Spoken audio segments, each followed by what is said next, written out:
தமிழ், தெலுங்கு, மலையாளம் என 3 திரையுலகிலும் சில குறிப்பிட்ட படங்களில் நடித்து தமிழ் சினிமாவில் ஒரு குறிப்பிட்ட காலத்தில் முன்னணி நடிகையாக வலம் வந்தவர்தான் அமலா பால். இவர் சிந்து சமவெளி என்ற திரைப்படத்தின் மூலம் தமிழ் சினிமாவில் அறிமுகமானார். இருப்பினும் மைனா திரைப்படமே அமலா பாலின் திரை வாழ்க்கையை தொடங்கி வைத்தது. அதற்கு பிறகு வேட்டை, தெய்வ திருமகள், தலைவா, வேலையில்லா பட்டதாரி என சில வெற்றி படங்களில் நடித்து மிகவும் பிரபலமானார். இப்படி சினிமா துறையில் டாப் ஹீரோயினாக வளர ஆரம்பித்த சமயத்திலேயே பிரபல இயக்குனரான எல். விஜயை திருமணம் செய்து கொண்டார். ஆனால் திருமணமான சில மாதங்களிலேயே இருவருக்கும் இடையே மனஸ்தாபம் ஏற்பட்டு இருவரும் திருமணம் செய்து கொண்ட வேகத்திலேயே விவாகரத்து பெற்று பிரிந்தனர். அதற்கு பிறகு சிறிது காலம் சினிமா துறையில் தலை காட்டாமல் ஆடை திரைப்படத்தின் மூலம் ரீஎன்ட்ரி கொடுத்து படத்தின் முதல் போஸ்டர் வெளியீட்டிலேயே பலருக்கும் அதிர்ச்சி ஏற்படுத்தினார். இருப்பினும் அந்த திரைப்படம் அமலா பாலிற்கு பெருமளவிலான வரவேற்பை பெற்றுக் கொடுக்கவில்லை.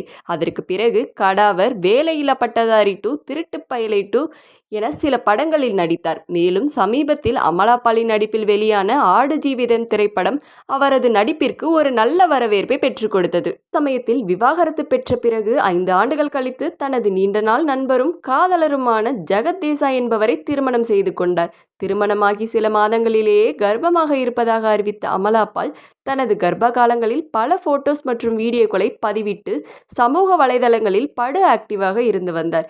இதனை அடுத்து கடந்த ஜூன் மாதம் 11ஆம் தேதி அமலா பாலுக்கு அழகிய ஆண் குழந்தை பிறந்தது. அந்த குழந்தைக்கு இலை எனவும் பெயர் வைத்துள்ளார். இந்த நிலையில் பிரபல மேக்கப் ஆர்டிஸ்டான ஹேமா அமலா பாலுடன் தனக்கு ஏற்பட்ட கசப்பான சம்பவத்தை நேர்காணல் ஒன்றில் கூறியுள்ளார். அதாவது, ஒரு முறை அமலா பாலுடன் படப்பிடிப்பிற்கு சென்ற பொழுது ஏப்ரல் மற்றும் மே மாதம் என்பதால் படப்பிடிப்பு முழுவதுமே கடுமையான வெயிலாக இருந்தது. அது மட்டுமின்றி படப்பிடிப்பு நடந்த பகுதியில் ஒரு இடத்தில் கூட நிழலும் மரமும் இல்லை. சிறிது நேரம் கூட ஓர் இடத்தில் அமர முடியாத நிலை ஏற்பட்டது. இதனால் அங்கிருந்த சில பெண்கள் தவித்தோம். அதன் காரணமாக படப்பிடிப்பில் நிறுத்தப்பட்டிருந்த கேரவனுக்குள் சென்று உட்கார்ந்து கொண்டோம். ஆனால் நாங்கள் உட்கார்ந்ததை பார்த்த அமலா பால் தனது மேனேஜரை அழைத்து எங்களை கேரவனில் இருந்து வெளியேற்றும்படி சொல்லி வெளியேற்றிவிட்டார். அவ்வளவு கடுமையான வெயில் ஏற்பட்ட பொழுதும் நாங்கள் கேரவனை விட்டு வெளியேறும் வரை அவர் விடவில்லை என்றும், அந்த படப்பிடிப்பு முடியும் வரை தங்களுக்கு இது போன்ற சம்பவங்கள் அதிகமாக ஏற்பட்டதாகவும் கூறியுள்ளார். மேலும், நான் பல முன்னணி நடிகைகளுக்கு மேக்கப் போட்டு இருக்கிறேன். ஆனால் அவர்கள் அனைவருமே மிகவும் கனிவாக நடந்து கொள்வார்கள்.